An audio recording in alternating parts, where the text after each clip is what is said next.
요새 물가가 너무 오르고 있습니다. 코로나 때부터 누적된 불안과 이에 대한 정부의 과도한 양적 완화, 그리고 러시아의 유크레인 침공으로 빚어진 원자재 및 식량, 물류 대란으로 지금 전 세계는 심각한 경제 위기를 겪고 있습니다. 우리가 마트에 가보면 우리의 수입은 그대로인데 물가는 다 올랐어요. 그래서 이거 당황스럽기도 하고 두렵기까지 합니다. 이거 얼마나 더 오를지. 이런 상황은 매우 심각한 스태그플레이션으로 이어질 수 있다고 전문가들은 말하죠. 경기는 침체되어 있는데 물가는 오르는 상황. 이런 상황이 되면 이제 기업은 기업대로 힘들어지고 실직자는 더 많아지고 고용지수는 낮아지고 더 심각한 상황이 될 수 있다고 이렇게 말을 합니다. 근데 이런 종류의 어려움들은 사실 오늘 현재에만 있는 것은 아니에요. 그전에도 이런 일이 있었습니다. 1970년대에 유류 파동 때 그렇게 힘들었었고, 그래서 그때 미국에서 이자율을 21% 정도까지 올린 적이 있었죠. 지금은 2.75 그래요. 그래서 그러고 나서도 한 3년 정도 지나고 나서 이제 그걸 잡았죠. 미국에서. 21% 올라가면 기업들이 견뎌낼까요? 매우 힘들죠. 그런데 극복을 했잖아요. 지금 어려움도 하나님께서 주시는 지혜와 능력으로 극복하게 해주실 줄로 믿습니다. 항상 어려움은 있어요. 우리 인생에. 우리 인생사에는 어려움의 연속입니다. 정말 우리 인생은 마치 험한 광야를 지나는 것과 같습니다. 우리가 광야를 생각해 보면 기후의 위험도 있고 강도의 위험도 있고 맹수의 위험도 있고 여러 위험이 곳곳에 도사리고 있습니다. 우리 인생 광야에도 건강의 위험, 재정의 위험, 각종 사고와 재해의 위험, 또 실패, 실직의 위험 등등 각종 위험이 있습니다. 언제 어디서 무슨 일이 생길지 예측 불허입니다. 이런 상황에서 사람들은 자신의 그 인생 광야에서 자기를 보호해주고 지켜줄 존재를 찾고 의지하려고 합니다. 그중 사람들에게 제일 관심을 끄는 것은 재물입니다. 재물을 많이 소유하면 그것이 자기를 안전하게 지켜 보호해 줄 것이다 라고 생각을 합니다. 물론 재물이 보호를 해주겠죠. 하지만 그것은 일시적입니다. 일시적으로 보호해 줄 수는 있겠지만 우리의 완전한 보호자는 될 수가 없어요. 예전에 어떤 분이 미국에 이민 와서 돈을 많이 벌었습니다. 돈을 많이 버니까 이제 부러울 것이 없어요. 또 돈이 많아지니까 그 당시 이제 황우석의 그 줄기세포 배양에 대한 그런 뉴스가 한참 나올 텐데 그분이 자신의 미래에 대해서도 이렇게 호언장담을 했대요. 봐라, 이렇게 배아줄기세포 배양을 통해 가지고 새로운 장기도 만들 수 있으니까 나는 얼마든지 내 장기를 바꾸어 끼워가면서 나는 한 150세까지도 넉넉히 살 수 있을 것이다 라고 장담을 했습니다. 그런데 그 말을 한 지 3일 만에 교통사고로 사망했습니다. 여러분, 그분이 소형차를 탔겠습니까? 네, 보나마나 크고 튼튼한 차를 탔을 것입니다. 하지만 그 모든 소유가 그를 지켜주지 못했습니다. 인간의 소유는 단편적으로 사람을 보호해줄지 모르지만 그 인생을 절대로 책임져 주지는 못합니다. 또 어떤 사람들은 힘 있는 사람이 자기를 보호해 줄 것으로 여기고 이제 힘 있고 권세 있는 사람을 의지하곤 합니다. 하지만 그 힘 있는 사람이 건불 10년이라고 아무리 권세가 있어도 10년 못 가잖아요. 언제 그 힘을 잃게 될지 언제 그 사람이 죽게 될지 우리는 알지 못합니다. 그래서 시편 146편에 보면 귀인들, 병백들 의지하지 말라고 이렇게 성경은 말씀합니다.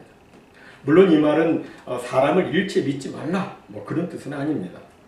사실 우리가 광야 인생을 살아가는 동안에 함께 살아가는 주위 사람들은 우리에게 적지 않은 힘이 되고 있습니다. 부모, 형제, 교우, 또 친구 등 모든 우리 주위 사람들은 우리에게 힘이 됩니다. 그런데 우리 인간은 다 약하잖아요. 정말 도와줄 마음이 굴뚝 같지만 도와주지 못할 때가 많이 있어요. 인간은 연약하기 때문에 그렇습니다. 한국에서 어떤 부인이 중년을 지나면서 갑자기 큰 수술을 하게 되었습니다. 남편이 이제 수술 전에 서약서를 작성하는데 그 내용이 뭐겠어요? 수술 받다가 어떤 일이 있어도 수하지 않겠다. 이거 다 감수하겠다. 그런 내용의 서약서이죠.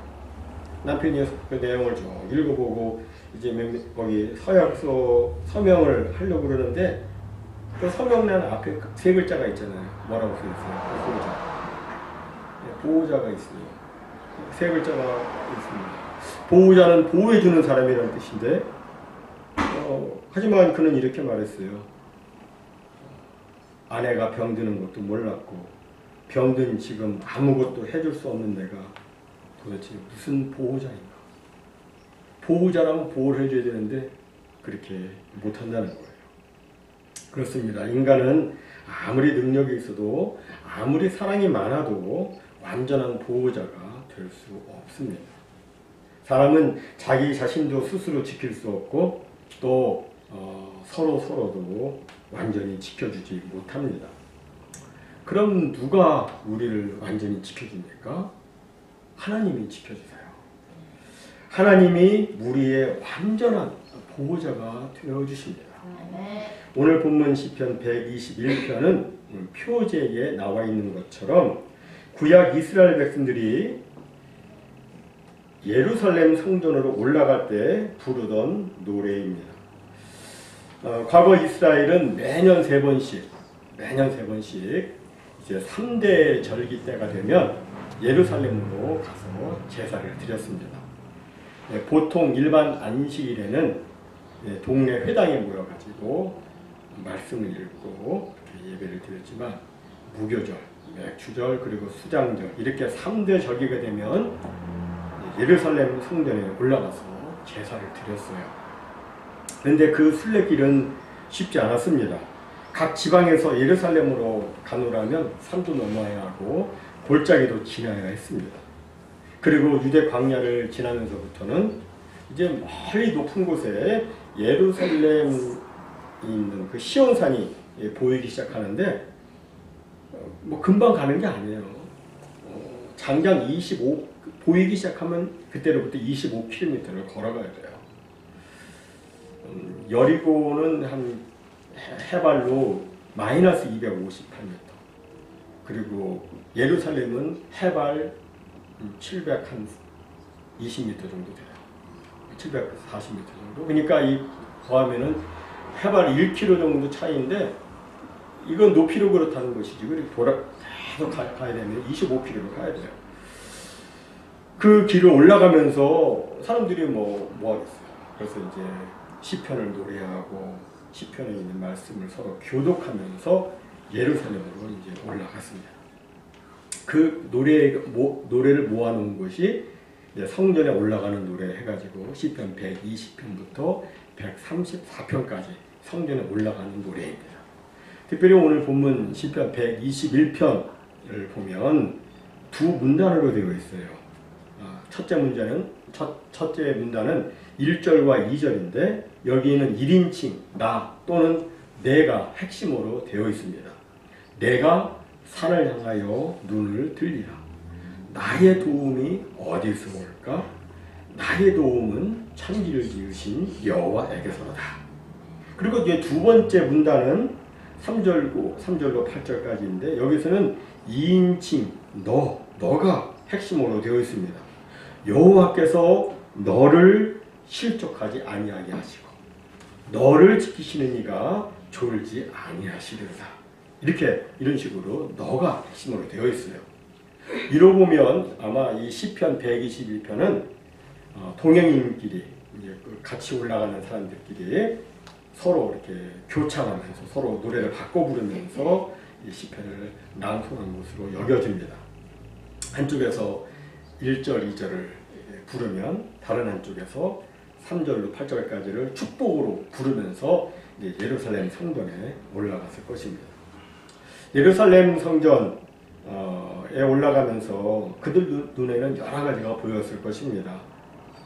산도 보이고 하늘도 보이고 큰 바위도 보이고 나무도 보이고 25km로 가면서 많은 것이 보였겠죠.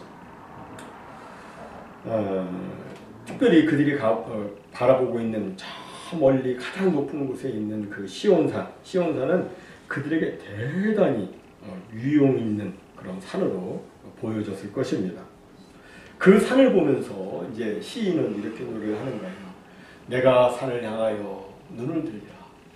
나의 도움이 어디서 올까? 나의 도움은 천지를 지으신 여호와에게서로다. 이렇게 이제 하면 옆에 있는 동행인들이 화답을 하는 거예요. 맞습니다. 맞고요. 여호와께서 너를 실족하지 아니하게 하시고 너를 지키시는 이가 졸지 아니하십니다. 이스라엘을 지키시는 이는 졸지도 아니하시고 주무시지도 아니하십니다. 여호와는 너를 지키시는 이시라.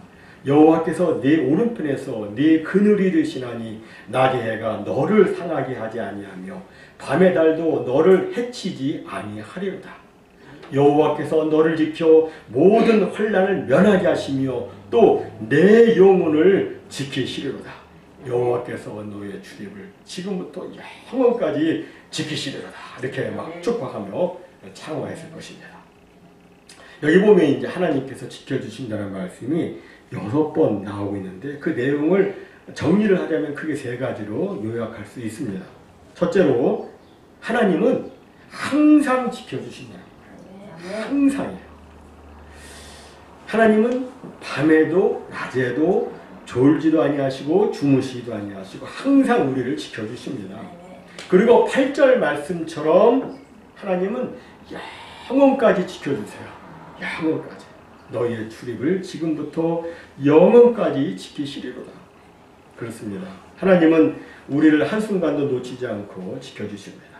어제나 오늘이나 영원토록 동일하신 우리 하나님께서, 우리 주님께서는 어제도 오늘도 내일도 과거 현재 미래 변함없이 우리를 항상 지켜주십니다.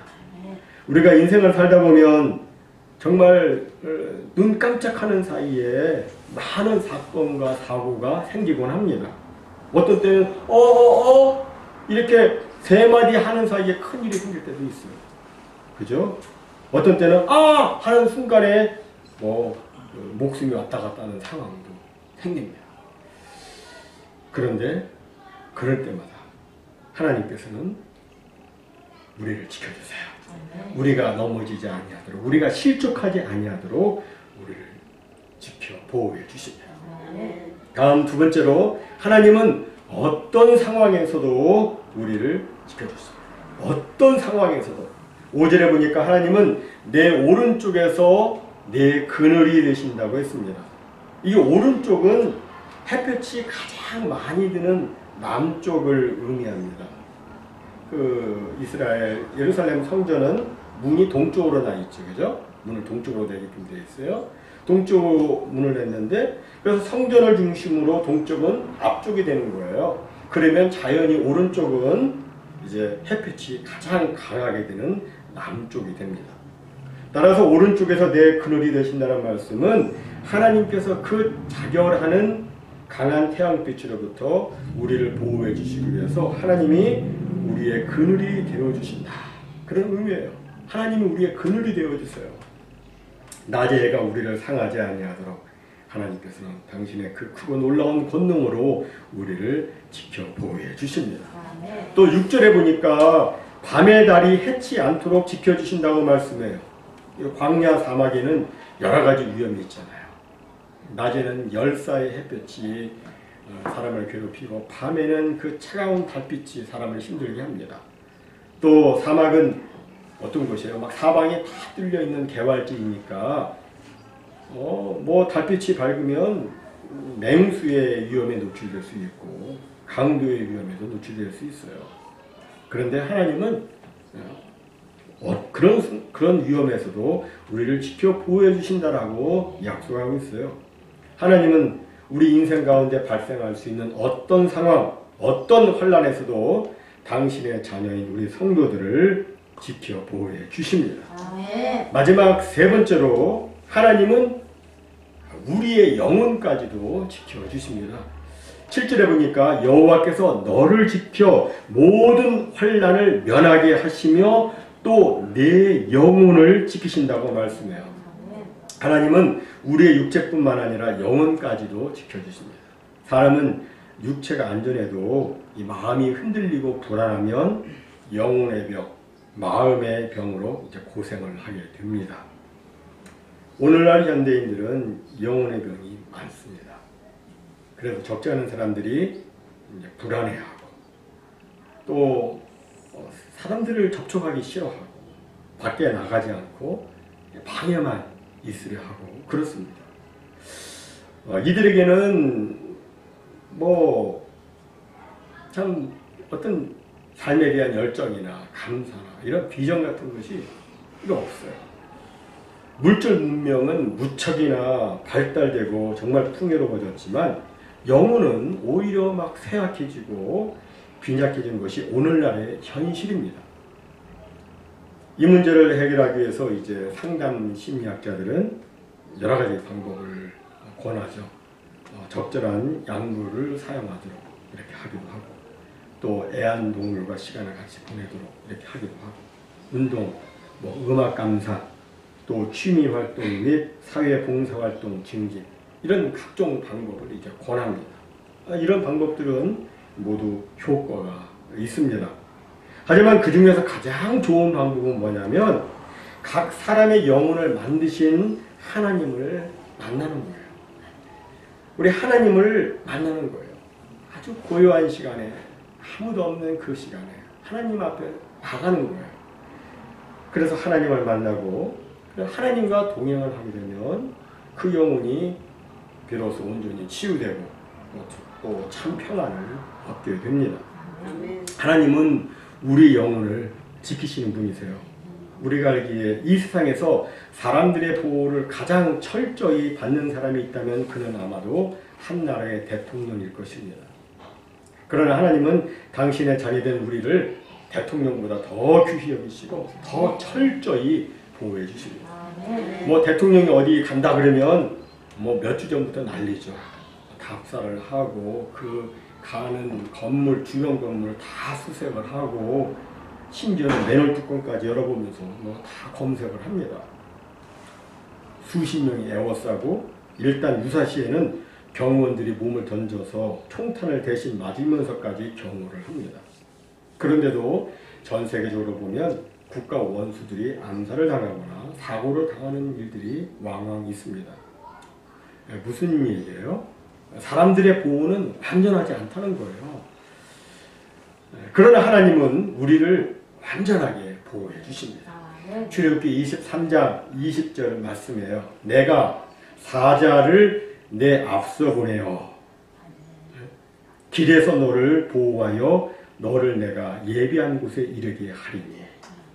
하나님은 우리가 어디를 가기 전에 우리 앞서 이미 하나님의 당신의 천사들을 우리 앞서 보내서 우리를 보호해 주신다라고 말씀하셨어요.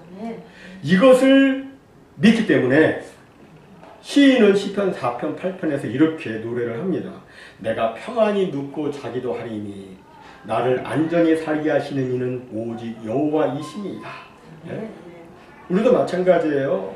뭐 여러 가지 일들 많아도 우리가 평안히 눕고 자기도 하는 것은 하나님이 나를 지켜 보호해 주신다는 것을 믿기 때문이죠. 우리가 이 세상 살다 보면 사실 뭐 별의별 일들을 다 겪습니다. 이 세상은 에덴 동산도 아니고요, 또 천국도 아니니까 별의별 일들이 다 일어날 수 있습니다. 어떻게 보면 이 세상은 어려운 일의 연속이에요. 그래서 어떤 때는 이 세상 그 어려운 일 앞에서 막 넘어질 때도 있어요. 그러나 아주 엎드려지지는 않죠. 왜 그렇습니까? 하나님이 나를 붙잡아 주시기 때문에. 시편 37편 24절에 보면 그는 넘어지나 아주 엎드러지지 아니함은 여호와께서 그의 손으로 붙드시니로다. 이렇게 애들 손잡고 가면은 말이죠. 애가 돌불에 걸려서 넘어지잖아요. 근데 완전히 넘어지지 않죠. 왜? 엄마 아빠가 붙잡고 있으니까. 애가 그냥 넘어지가 않아요. 완전히 엎드려지지는 않아요. 하나님이 우리를 그렇게 붙잡고 계세요. 여러분, 그러면 우리는 과연 어떻게 살아야 하나님의 전격적인 지켜 보호해 주심을 받으며 살 수 있을까요? 그것은 우리가 하나님을 계속해서 믿음으로 바라보고 하나님의 말씀을 신뢰하고 그리고 하나님께 기도하면서 사는 것입니다. 특별히 말씀에 순종해서 사는 삶, 이것이 정말 중요해요. 하나님께서 가지 말라 하셨으면 가지 말아야 돼요. 하나님께서 하지 말라 그러셨으면 하지 말아야 돼요. 말씀 순종은 한마디로 교통법규를 지키는 것과 같아요. 교통법규는 우리를 막 통제하고 제어 막 그렇게 하려고 통제하려고 우리에게서 자유를 빼앗기 위해서 만든 것이 아니잖아요. 그죠? 우리의 안전을 위해서 만든 거예요. 빨간불에는 서야 돼요. 그죠? 스탑사인에는 서야 됩니다. 차선은 꼭 지켜야 돼요. 이렇게 노란 줄 두 줄 있으면 넘어가지 않고 내 차선만 가야 돼요. 그러지 않고 이거 어기면 이제 큰 사고가 나는 거죠. 우리도 마찬가지예요. 우리도 말씀을 무시하고 제멋대로 살면 큰 사고가 납니다. 그러므로 말씀대로 사는 것이 정말 중요해요. 그러면 하나님의 보호를 전격적으로 받아서 안전하게 살 수 있습니다. 그리고 또 우리는 이 세상을 살면서 하나님께 적극적으로 기도하면서 간구하면서 살아야 됩니다. 특히 이 세상은 우리만 있는 것이 아니라 우리를 해하고자 하는 악한 자도 같이 있어요. 악한 자 마귀와 그 일당 타락한 천사들이 우리를 해하려 우는 사자와 같이 돌아다니며 두루다니며 날뛰고 있습니다. 이런 위험에 우리는 노출되어 있기 때문에 우리는 하나님께 간절히 부르짖어서 기도를 해야 됩니다. 그러면 하나님께서 우리의 부르짖음을 들으시고 우리를 악한 자에게서부터 구원해 주십니다. 오늘 읽었던 데살로니가 후서 3장 3절에 보니까 이렇게 말씀하죠. 주는 네 부사 너희를 굳건하게 하시고 악한 자에게서 지키시리라. 악한 자 마귀에게서 우리를 지켜주세요. 그리고 시편 34편 6절은 말씀합니다. 이 곤고한 자가 부르짖음에 여호와께서 들으시고 모든 환난에서 구원하셨도다. 사랑하는 성도 여러분, 우리 인생은 광야와 같습니다. 위험이 늘 상존해 있습니다. 그러나 우리에게는 하나님이 계십니다. 하나님은 졸지도 주무시지도 않으시고 우리를 보호해 주십니다. 어디서든 항상 함께 하시고 우리가 천국에 이르는 날까지 영원토록 우리를 지켜 보호해 주십니다. 모쪼록 우리 모두 하나님을 의지하고 하나님의 말씀에 순종해서 그리고 또 하나님께 참으로 간구하는 참 신앙인의 삶을 우리 모두 살기를 바랍니다. 그래서 하나님의 전격적인 지켜 보호해 주심 속에서 날마다 승리의 삶을 살고 날마다 기쁨과 감사가 충만한 삶을 사는 우리 모두가 다 되시기를 주님의 이름으로 축복합니다. 네.